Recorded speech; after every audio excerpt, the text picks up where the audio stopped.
Welcome to WEFM's Midday News. I am Nurse Bostwick presenting the news at this hour. Today I am joined by Christian Joseph of the Kingston Proprietary School, who placed third in the local finals of the course OECS reading competition held in December 2017. Welcome, Christian. First off, at the local scene. The Vincentian public is today remembering the 7 students who died on January 12, 2015 as a result of the tragic accident at Rock Gutter on the north windward side of the island. Today marks 3 years since the tragedy that occurred after the passenger van in which they were traveling went over an embankment and into the sea at Rock Gutter, an uninhabited area between the communities of Fancy and Oya. The students are Anik Alexander, Raquel Ashton, Jamal and Jamali Edwards, Glenroy Michael, Simonique Valentine, and Chanstacia Stee. Speaking today on WEFM's morning program, Prime Minister Dr. Ralph Gonsalves said that as part of his devotions this morning, he prayed for the deceased students as well as their families. God, this morning I prayed for the souls of the departed, these young persons, and for their families, for Jamali and Jamal and Anik and Raquel and Glenroy and Chanstacia and Simonique, and for the Edwards family, for the Alexander, the Ashton, Michael, and the Stay family and the Valentine family. And must be a day of remembrance today, Fancy, and in solidarity with the families and the people of Fancy.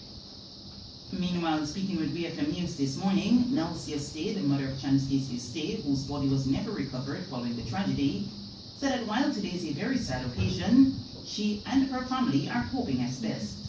She said the community of Fancy has really rallied with and supported herself and the other parents whose children died in the accident. Mr. Stay said there is no special commemoration today. However, she and the other parents were going to the Fancy Cemetery where the bodies of 5 of the victims were buried, after which they were journeying to Rock Gutter, where she was going to lay a wreath for her daughter at the memorial site. We now turn you over to Christian Joseph.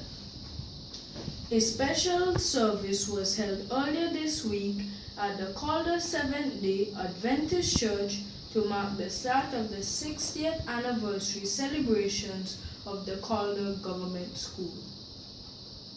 Staff, students, and other well-wishers of the school attended the service, which was held under the theme, Giving Thanks for 60 Years of Educational Advancement. Addressing the gathering, Minister of Education, St. Clair Prince, commended the school on attaining this significant milestone. Meanwhile, Parliamentary Representative for the area, Frederick Stevenson, congratulated the school for the progress made over the years and pledged his continued assistance to the institution. Other activities planned by the school to commemorate its 60th anniversary include a community outreach day, a career day, cultural night with the Indian Heritage Foundation. The ban on the sale and the usage of styrofoam food service products here in St. Vincent and the Grenadines will be implemented as of January 31st this year. On May 1st, 2017, the government of St. Vincent and the Grenadines imposed a ban on the importation of styrofoam food service products.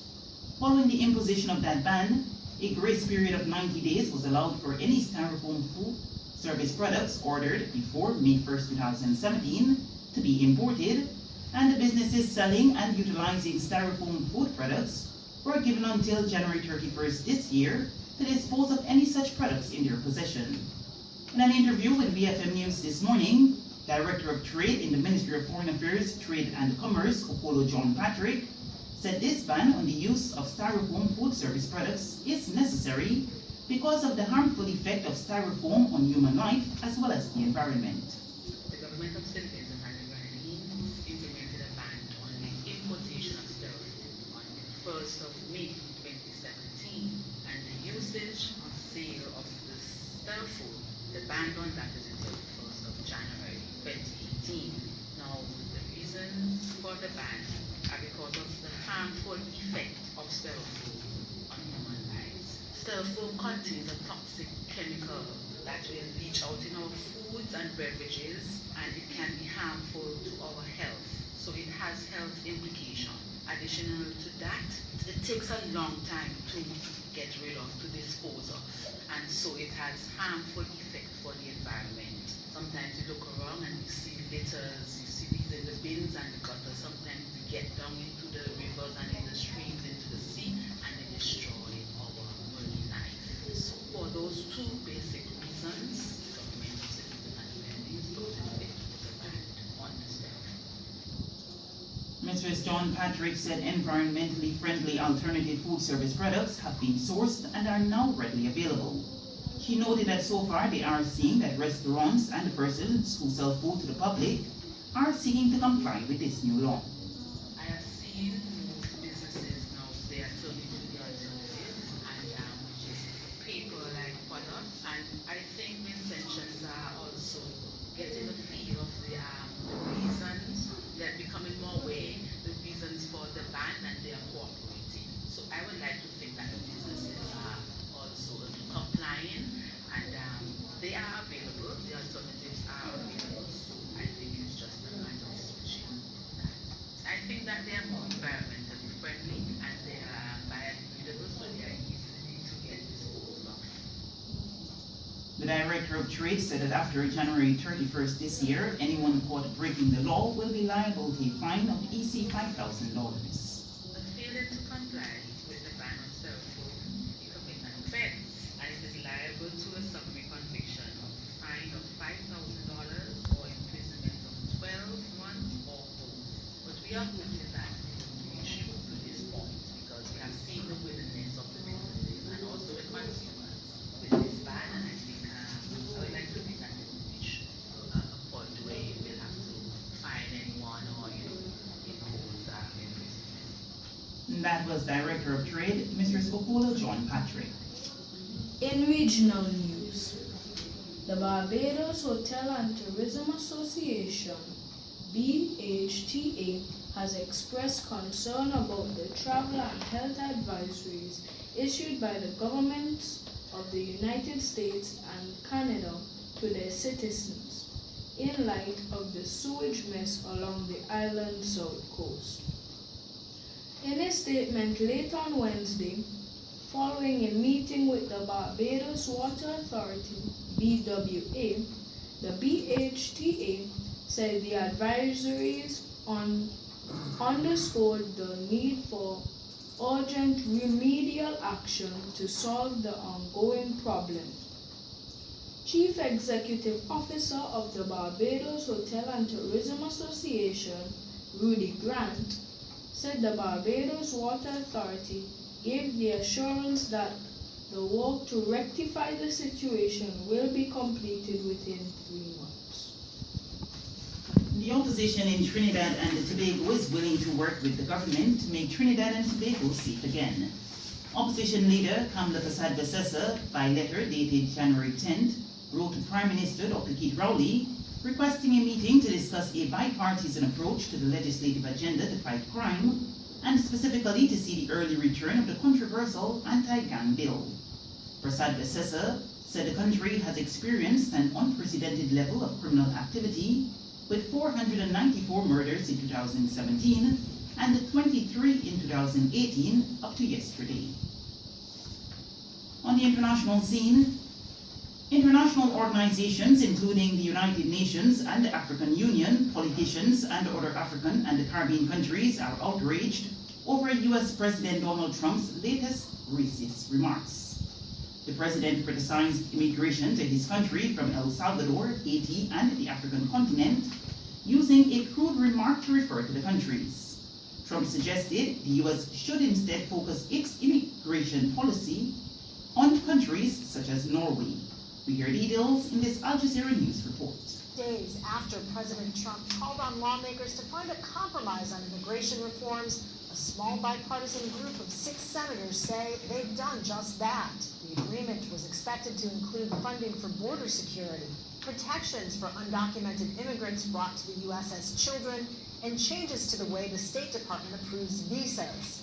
But in a private meeting, a proposal to restore protections to immigrants from Haiti, El Salvador, and certain African countries who were until recently protected from deportation reportedly prompted the president to question, why are we having all these people from shithole countries come here? He then suggested that the United States should instead bring more people from countries like Norway, whose prime minister he met on Wednesday.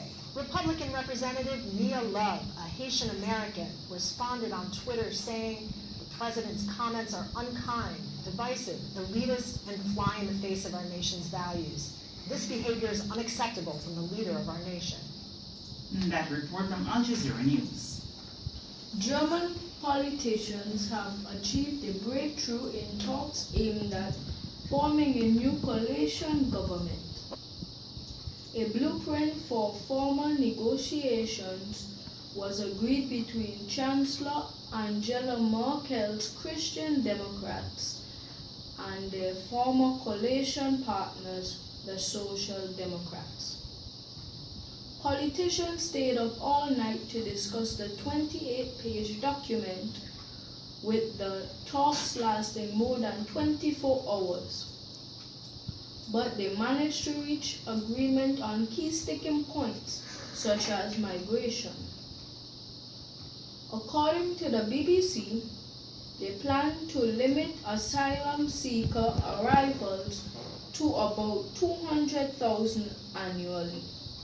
I now hand you over to Narissa for the sports story. Chelsea is investigating allegations of racism made against 2 ex-coaches by 3 former youth team players. According to The Guardian, former youth team coaches Graham Ricks and Gwen Williams allegedly racially abused the black players during the 1990s. In a statement, Chelsea said they are taking the allegations extremely seriously. This has been WEFM's Midday News. I am Narissa Bolstwick. And I am Christian Joseph saying thank you for listening. And now in a second look at the major stories making the news at this hour. The Vincentian public is today remembering the 7 students who died on January 12, 2015 as a result of the tragic accident at Rock Gutter on the north windward side of the island. The ban on the sale and the usage of styrofoam food service products here in St. Vincent and Grenadines will be implemented as of January 31st this year. In the region, the opposition in Trinidad and Tobago is willing to work with the government to make Trinidad and Tobago safe again. On the international scene, international organizations including the UN and African Union, politicians and other African and Caribbean countries are outraged over US President Donald Trump's latest racist remarks. And in sports, Chelsea is investigating allegations of racism made against 2 ex-coaches by 3 former youth team players. Our next newscast will be coming to you at 3 p.m. Be sure to join us then.